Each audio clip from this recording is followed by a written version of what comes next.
Hi, I'm ThriceRisen, and today I'm here with a much-awaited special treat. In this bag, I have something that I promised months ago, but due to life and time constraints, it took a lot longer than I anticipated to get it to completion.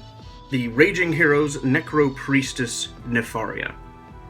This is a model by, as I said, Raging Heroes, painted by my wife, Duchess Venom of the Painted Dragon.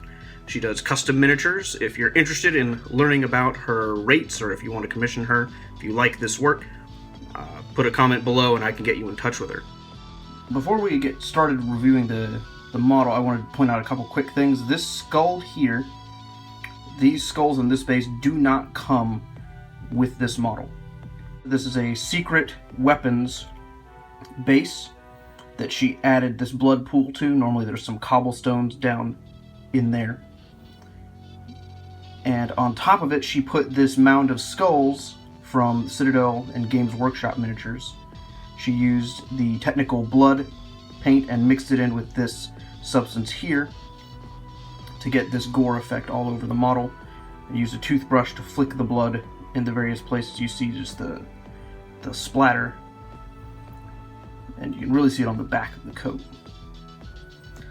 This model is fantastic. This is not the metal version, this is the plastic version, so it's not as posable.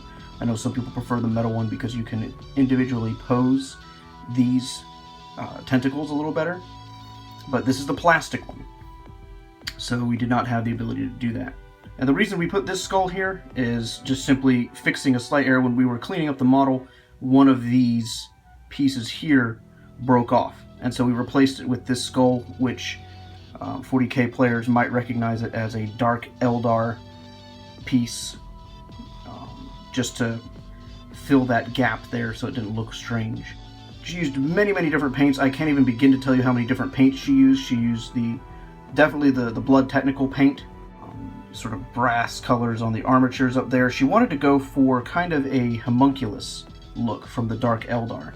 So she painted these up as bone and definitely had the gory, sort of almost like a flesh worm look on the tentacles. Excellent work to get into the very tiny blood splatters going up all over in there. This model is fantastic just to look at. I mean, it looked amazing before it was even painted. Before it was even put on the base, it looked fantastic.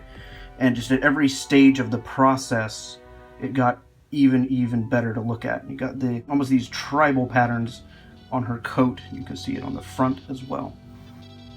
And what's interesting to notice, you don't notice it at first glance, is this claw here is mounted onto her armature, onto her backpack, and the tentacles come out of that as well. They don't come out of her base, they come out of this backpack.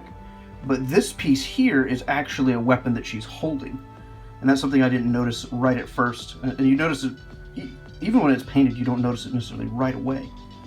And her hand is actually free here. As far as the colors for the skull, we were inspired a little bit by the Magic the Gathering commander Marin of Clan Nel Toth. Drew some of the inspiration for the color palette from that as well. So there you have it. The Necro-Priestess Nepharya is an amazing model by Raging Heroes. Highly recommend it. It's just a beautiful centerpiece, a beautiful showpiece.